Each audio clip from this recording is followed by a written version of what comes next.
I grew up in a place called Abu Dhabi, and I've lived there for my entire life, basically until COVID hit, and a lot of people had to drastically change their lives, and I was one of those people. And we had to move back to Sudan, and that was just about the peak of the revolution, right before the civil war started. I witnessed so much death. I witnessed a lot of displacement of my family and other people's family.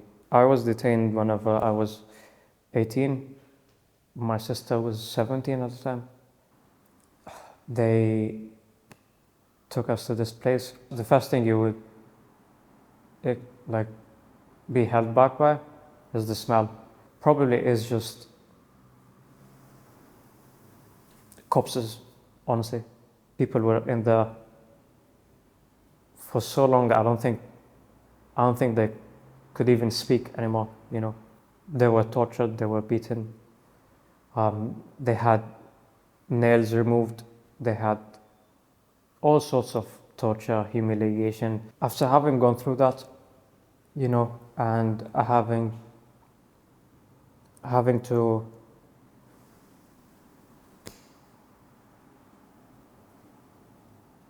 experience that kind of stuff, your life changes, your life starts, you wake up as a person and you go through that and you're a completely different person.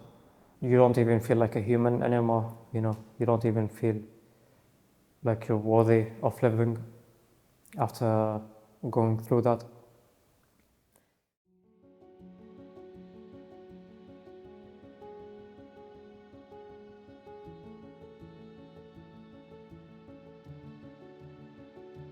I am Fadi. I am a refugee currently living and studying in Belfast. My journey to here has been difficult to say the least. At times, my mental health suffered greatly. In this piece, I would like to share my story with you. I also want to showcase the people and organizations in Northern Ireland who are helping to raise awareness of the mental health issues that young people face. Along the way, I will talk to fellow refugees as well as some local politicians to see if more can be done to help young people in need.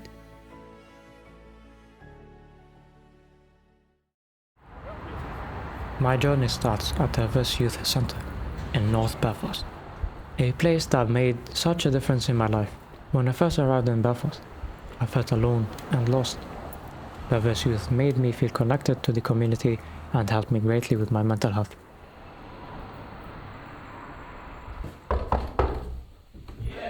Hello. Oh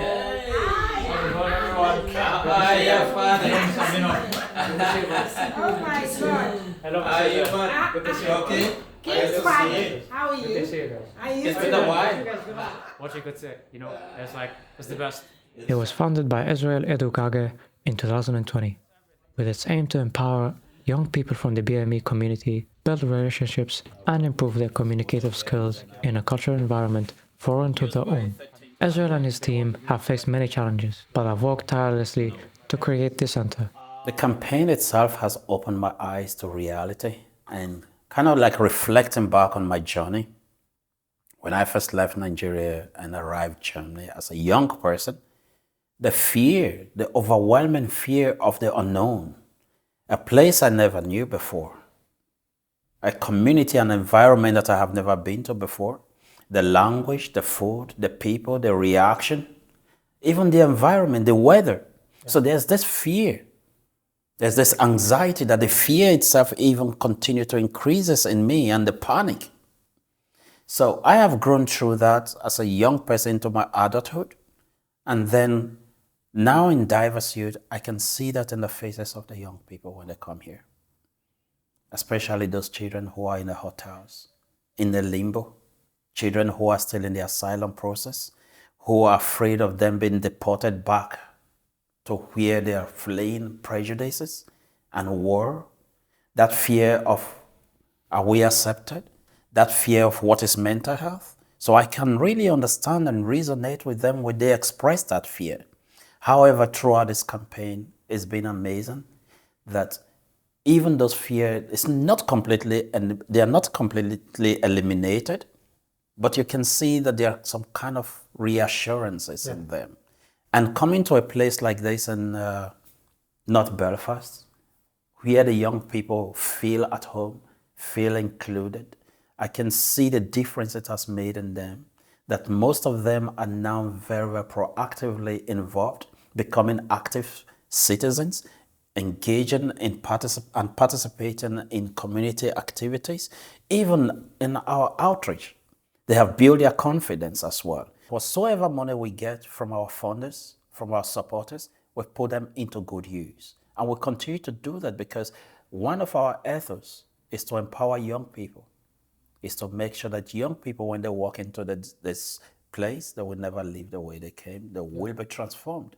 So that is exactly what Diverse Youth does. And we're very grateful to those who have funded us so far.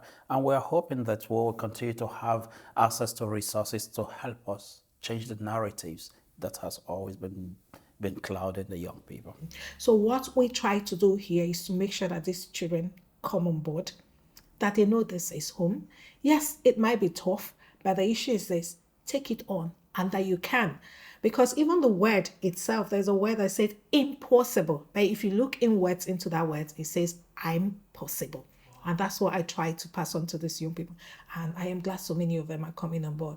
Because what you see is that you see young people that will come in sometimes very shy, very withdrawn, and before you know it, because they are now like mingling with other children, forming relationship, you see them, you see the joy in them. You'll be like, was it not this child that came in last month? Oh my God, what's happening? It's pure joy to see them.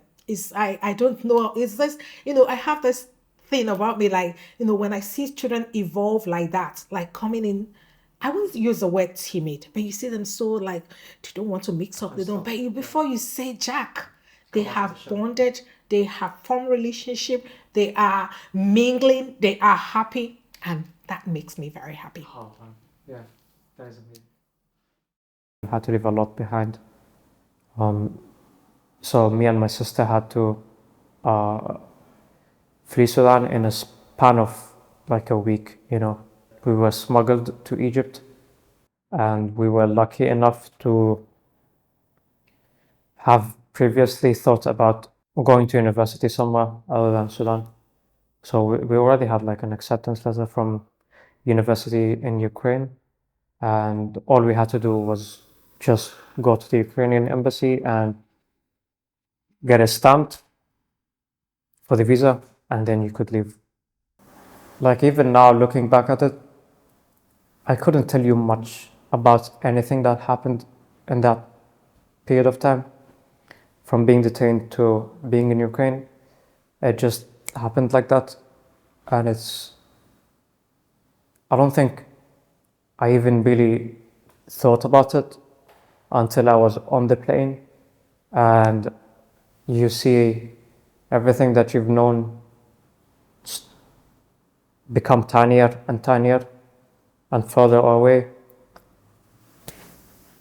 and you're now on a plane for 7 hours to a different country, and all that pain and all that stuff, it just hits you.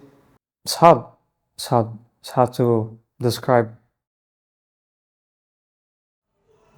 Diverse Youth recently launched the HighMate Mental Health Campaign. The campaign is driven by the belief that open conversations, support, and understanding can make a significant impact on mental well-being. The young people engage in activities and programs to enable them to understand issues that they face and encourage them to be open about their mental health. The campaign is delivered by volunteers who themselves have been affected by these issues. I am proud to say that I am one.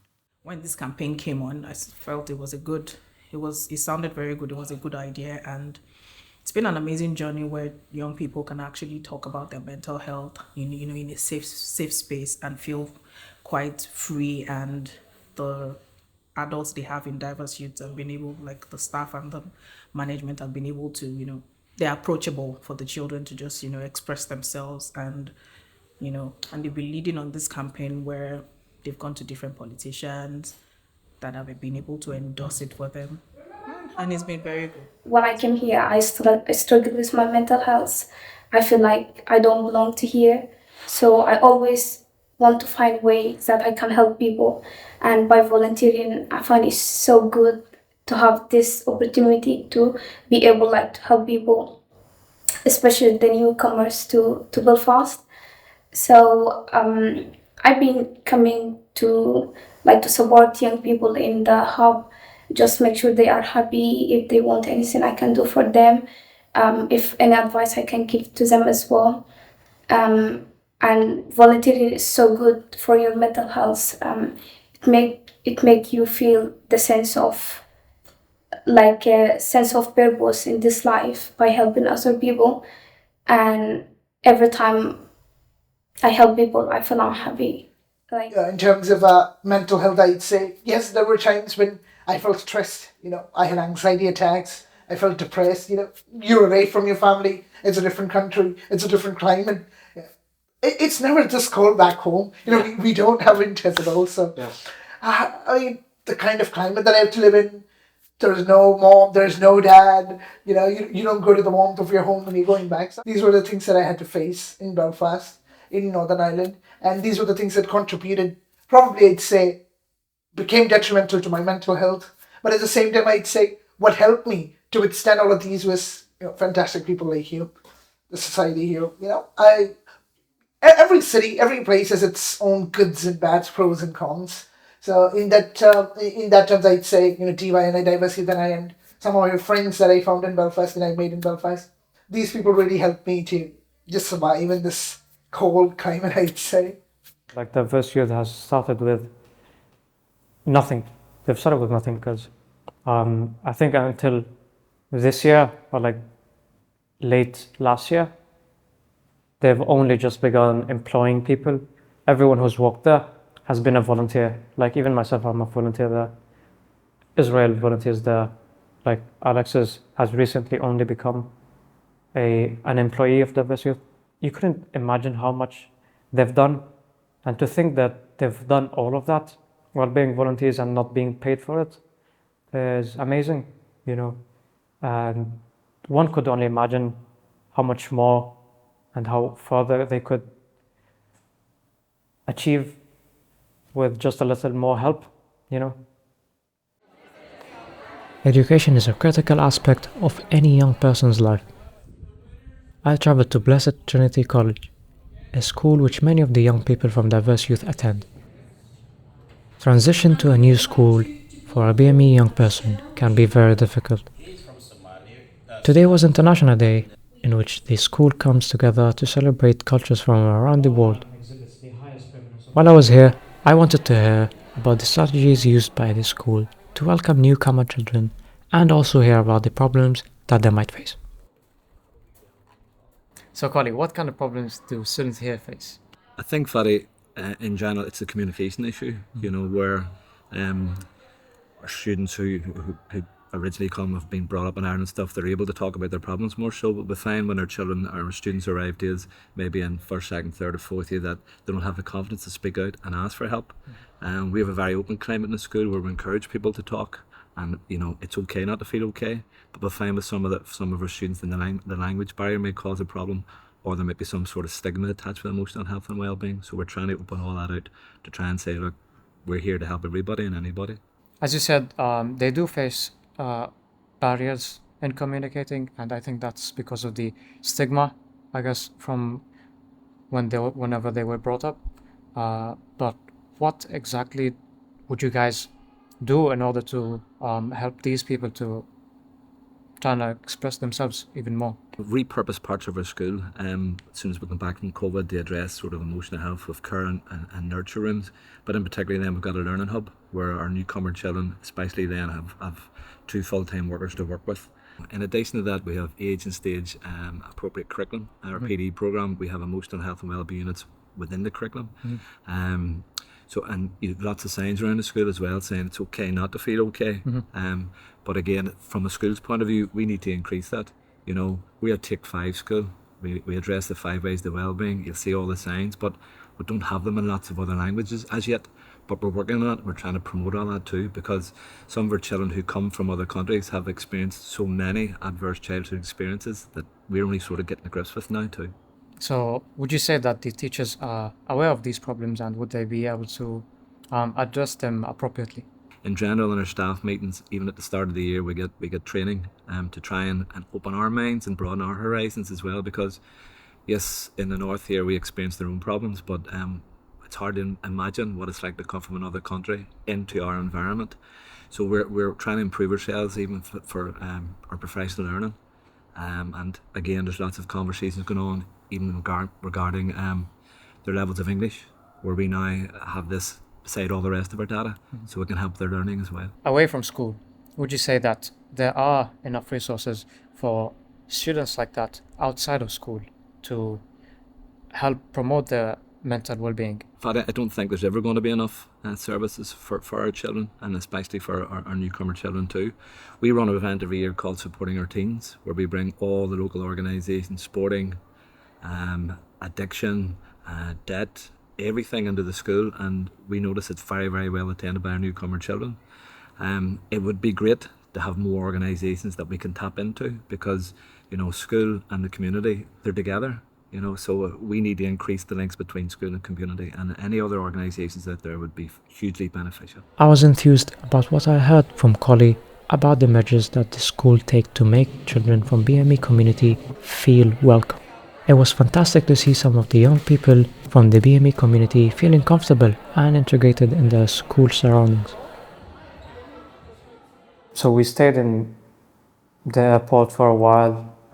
We got to Kiev, I think, and we stayed. Whenever you come into Ukraine for the first time, I think you have to show visas and stuff. And I waited for 7 hours in the airport to be interviewed by the immigration staff.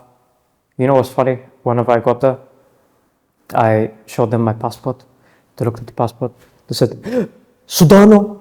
And then they picked up their phone. They were like, Sudano. And then this bunch of people in police uniform came in, and they were like, hey, you need to wait here and stuff to get interviewed. You see other people go in, they're like, oh, you could go in, but you see yourself, you're like, not this again, being discriminated against just because you're from somewhere and you look some way, you can't really escape it, and it sucks, man. It really sucks. In the west of the city, I visited local councillor Paul Doherty. Paul runs Foodstock Hub. He has been praised for his contributions towards the mental health of the BME community. We have this as a hub where many asylum seekers and refugees can come and feel part of the community. We feel that there's a real disconnect sometimes with asylum seekers and refugees, and for us a big part of what we're trying to do here is for people to make a connection to the community, feel a connection and feel part of the community that they live in. It's their community, it's our community, and we're trying to build a one community, really. That's what we're trying to do here. We find sometimes, sadly, that many asylum seekers and refugees come from untold horrors to here, to our country, and they need help. They need help in terms of their mental health. They need help in terms of a helping hand with both themselves and the family, as there are many obstacles in their way in terms of their right to work. A lot of people don't want to come and seek charity and seek help. They want to sort of be able to live their lives with dignity and be able to provide for themselves and their families. So here, collectively, we're pulling together as one community to ensure that they can do that and they can enjoy the community around them. One really positive thing we have here is the English language conversation group, where people from all over the world have come and they've connected here. They're learning the English language, but not just that, we're going out on day trips around the community and again, creating that real connection between people who live here. So how do you manage to integrate them, or more precisely manage to make them feel like they're part of the community? Some of the great things that we see here as well, our English language conversation group is just a great positive place, and it's a great place because we've bonded so much, we've got to know each other, but we've also got out into that community, and I've seen a lot of people come in and their heads were down, but week after week we started connecting. We talked about our families, we talked about our aims and our ambitions and everyone's dreams, collectively, and we've really moved forward together. And I see people who are now part of our English language group walk 10 feet tall in our community, and to me that's success. You know, that's a fantastic thing for people to feel that welcome, to feel a warmth and feel a part of the place that they live is fantastic, you know, and we build on that. So every day that's what we strive towards. You know, it's about bringing people together, it's about community solidarity, it's about one community, and it's just a fantastic thing to be part of here. Well, from my personal experience, I've had, as you've heard, a lot of trauma, you know, and a lot of horrible experiences, and I've seen so much stuff, you know, and a lot of people from my background have also seen that, and that type of stuff leaves an effect on you, leaves an imprint. It's never going to go away. It's always going to be there with you, you know, behind your heart, and it's never fine to just leave it. It's something that needs to be addressed, and it's something which is unfortunately normal as a human experience, and we need to talk about it, and we need to relate to other people who have been through the same thing. It's obviously not okay that what we've been through, but it's okay to talk about it, and it's okay to say that yes, we've been through that, yes, we've survived, and we're here to make the world a better place. Possibly the most important aspect of support for mental health lies within government. I travelled to the government buildings at Stormont to speak with an elected MLA, Jerry Carroll, about the mental health crisis.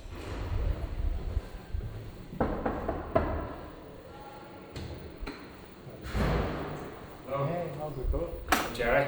Nice to meet you. Yeah, I'm Fadi. Fadi, nice to meet you. How you doing? How's it going?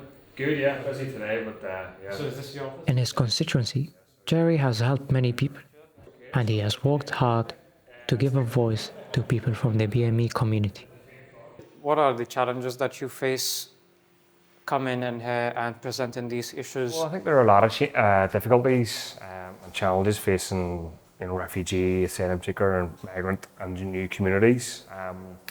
And I think from the start, really, it goes to the heart of the government policy. The government in Britain, but passed through here, have implemented a hostile environment policy to basically treat people seeking asylum or migrants generally as suspicious, as people to be concerned about, and really they've created a real negative, nasty environment towards people who should be welcomed into our community. So that's the first challenge, and whilst that's in Britain, that filters down to, you know, many debates or decisions in many cases in this building. So that's the first thing. And the second thing, obviously, is we have a crisis in our services. I mean, we had a discussion today about the health waiting lists, and they're astronomically out of control. I think it's 105 people are on a waiting list of some sort.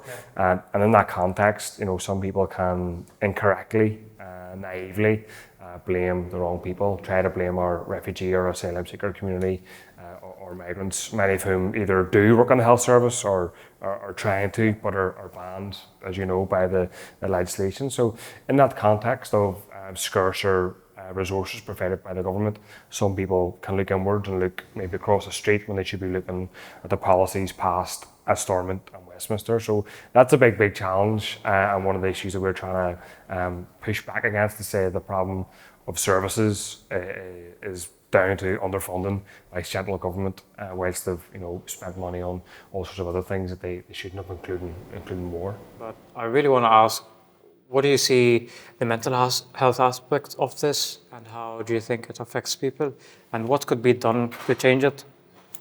In many cases, we hear from people who, you know, need urgent treatment, need in-depth treatment and support and counselling and everything else, and can't get it. And you can only imagine the impact that's going to have on somebody if they're waiting 6 months or 2 years when they should be treated and seen by, you know, medical practitioners immediately, and that obviously is harder for people from, you know, asylum seeker or immigrant communities, because there's there's state racism, there's the policy of hostile environment that I talked about, and everybody can be depressed, but if you're marginalised by the state, if you're subject to £48 a week, if you're a asylum seeker, then all the pressure, it's not much, no, it's going to add more stress and more pressure, as all the evidence has showed about poverty and stress and ill mental health. So all these things are connected, and really it comes back to the point of, you know, needing proper investment in our services. I mean, the British government in particular is spending billions on billions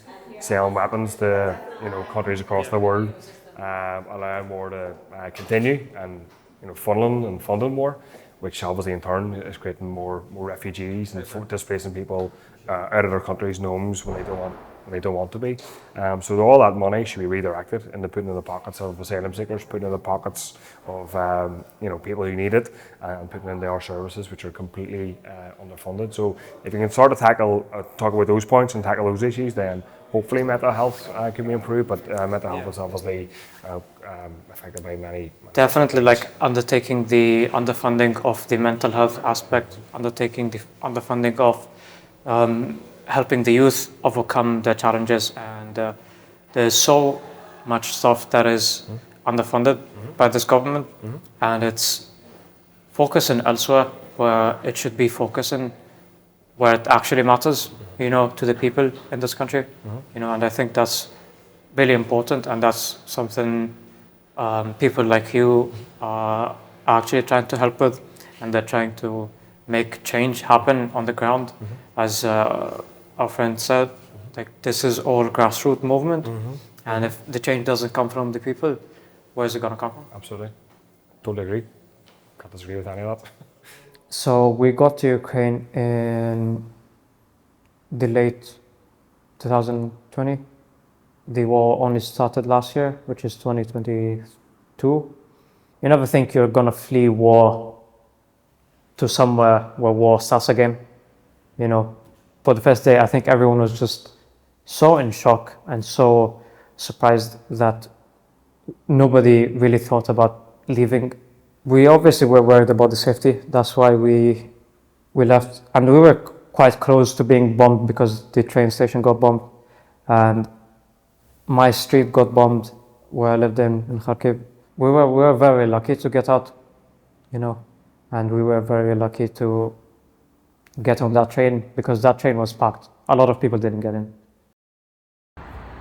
The culmination of Diverse Youth's High Mate program has led us to the City Hall in Belfast.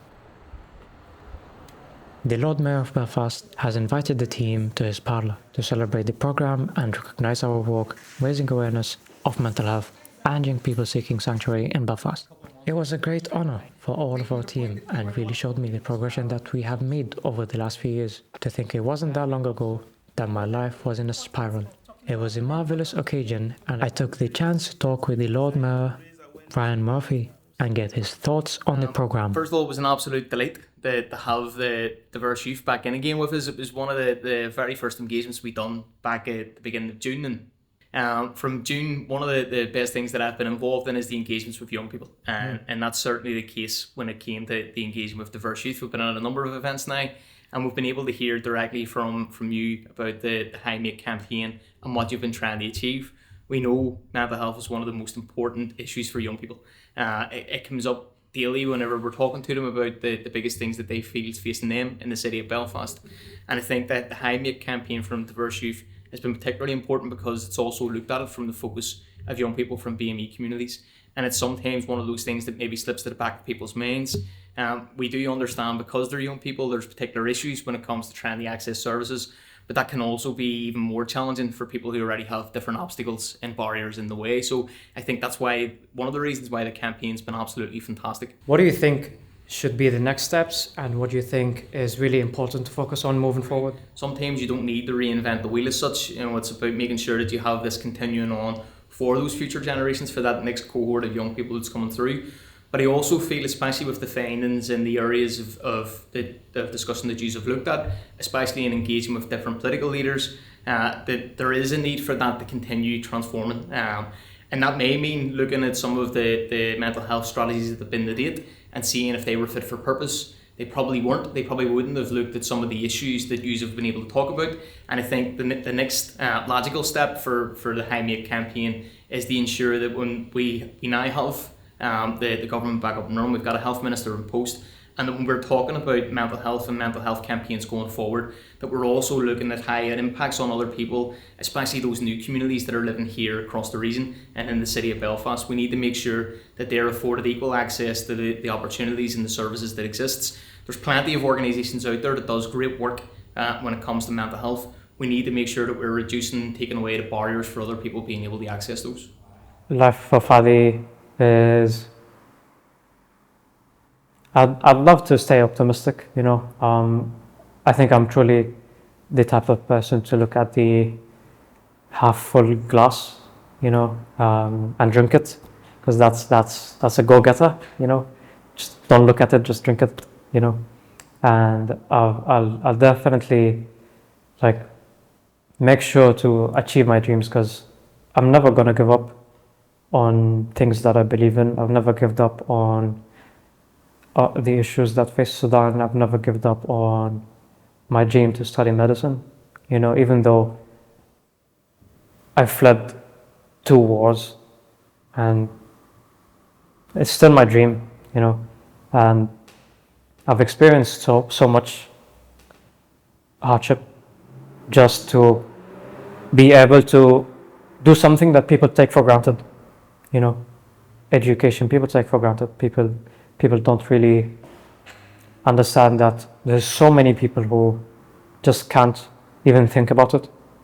People take it for granted. People take so much stuff for granted, and I hope to not take stuff for granted, even just moments, little moments that we're here and we're talking and we could exchange ideas like this. I think it's important, and I think going forward, I would love to give back, you know. I'd love to give back more, because that's all we're here for. Like, that's all we're here. Like, you're not gonna take any of your money back to the grave. You're not gonna take anything with you, you know. You're just gonna leave stuff behind, and whatever you leave behind is the most important. You leave behind an idea. You leave behind an inspiration to people.